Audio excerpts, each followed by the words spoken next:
चंचल रूप लक्ष्मी का जहाँ सुमिरे वह ठौर, सुख संपत्ति संग वहाँ सदा रहे भरपूर। जहाँ बसे लक्ष्मी वहाँ मिटे दरिद्रता दार, सद्भावना सुमन झरे सजे प्रेम का द्वार। इसी शुभकामना के साथ आप सभी के घर में माँ लक्ष्मी जी का वास हो, आप सभी के घर में सुख समृद्धि के भंडार भरे।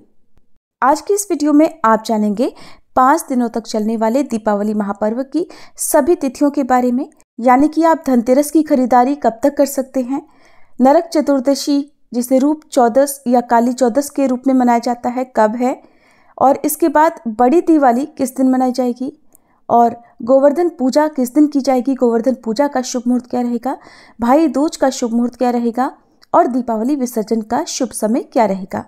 वैसे तो इस बार धनतेरस का त्यौहार 29 अक्टूबर दिन मंगलवार को मनाया गया है, लेकिन जो लोग धनतेरस की खरीदारी करने से रह गए हों वो त्रयोदशी तिथि समाप्त होने तक भी खरीदारी कर सकते हैं। त्रयोदशी तिथि जो कि 29 अक्टूबर मंगलवार को सुबह 10:33 से शुरू हुई है, जिसकी समाप्ति 30 अक्टूबर बुधवार को दोपहर 1:15 पर होगी। तो ऐसे में आप धनतेरस की खरीदारी तिथि समाप्त होने से पहले यानी दोपहर 1:15 से पहले तक कर सकते हैं। चतुर्दशी तिथि प्रारंभ होगी 30 अक्टूबर बुधवार को दोपहर 1:16 से और समाप्त होगी 31 अक्टूबर गुरुवार को दोपहर 3:53 पर। और चतुर्दशी तिथि 2 दिन होने के कारण इस बार नरक चतुर्दशी भी 2 दिन मनाई जाएगी। रात के समय की जाने वाली पूजा या यम दीपक जो चतुर्दशी तिथि पर जलाया जाता है वो 30 अक्टूबर बुधवार की रात को ही जलाया जाएगा। और चतुर्दशी तिथि पर पूरे शरीर में तेल लगाकर उसके बाद जो स्नान किया जाता है जिसे अभ्यंग स्नान कहते हैं, 31 अक्टूबर गुरुवार को सुबह के समय किया जाएगा। हिंदू धर्म में नरक चतुर्दशी का विशेष महत्व है।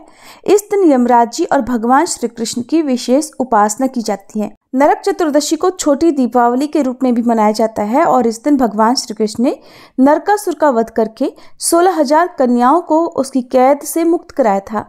नरक चतुर्दशी के दिन सुबह के समय किए जाने वाले अभ्यंग स्नान का बड़ा महत्व होता है। इस दिन सूर्योदय से पहले उपटन से स्नान करने की परंपरा है। अभ्यंग स्नान से यमराज जी व्यक्ति को रूप सौंदर्य का आशीर्वाद प्रदान करते हैं। शरीर को इस स्नान से कई तरह के लाभ मिलते हैं, जैसे कि रक्त प्रवाह अच्छा होता है, त्वचा की कोमलता, तनाव दूर होता है और मन भी शांत रहता है। अभ्यंग स्नान के लिए आप नरक चतुर्दशी के दिन सुबह जल्दी उठें, सूर्योदय से पहले उठने का प्रावधान है।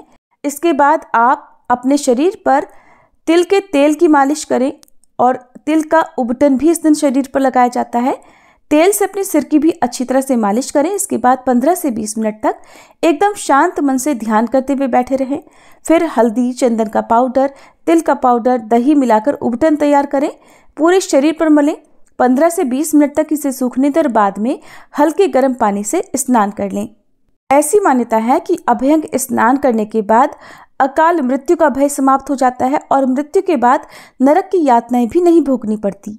और इस बार अभ्यंग स्नान का शुभ मुहूर्त 31 अक्टूबर को सुबह 5:20 से 6:32 तक रहेगा। इस तरह से अभ्यंग स्नान करने के लिए आपको लगभग 1 घंटे 13 मिनट का समय मिलेगा। नरक चतुर्दशी के दिन रात के समय जो यम दीपक जलाया जाता है वो आप 30 अक्टूबर बुधवार की रात में ही जलाएंगे। यम दीपक दक्षिण दिशा की ओर मुंह करके जलाया जाता है। बहुत सी जगह पर धनतेरस की रात को भी यम दीपक जलाया जाता है। क्योंकि इस दिन को छोटी दिवाली के रूप में मनाया जाता है, इसलिए आज के दिन भी आपको अपने घर के अंदर और बाहर दीप जरूर जलाने चाहिए। इस बार अमावस्या की तिथि 2 दिन रहने के कारण कुछ जगह पर 31 अक्टूबर गुरुवार को तो कुछ जगह पर 1 नवंबर शुक्रवार के दिन दीपावली का पर्व मनाया जाएगा। हर साल कार्तिक अमावस्या के ठीक अगले दिन प्रतिपदा तिथि में गोवर्धन पूजा की जाती है, गोवर्धन पर्व मनाया जाता है। और इस बार प्रतिपदा तिथि प्रारंभ होगी 1 नवंबर शुक्रवार को शाम 6:17 से और प्रतिपदा तिथि समाप्त होगी 2 नवंबर शनिवार को रात 8:22 पर। और इस बार गोवर्धन पूजा 2 नवंबर 2024 शनिवार के दिन की जाएगी।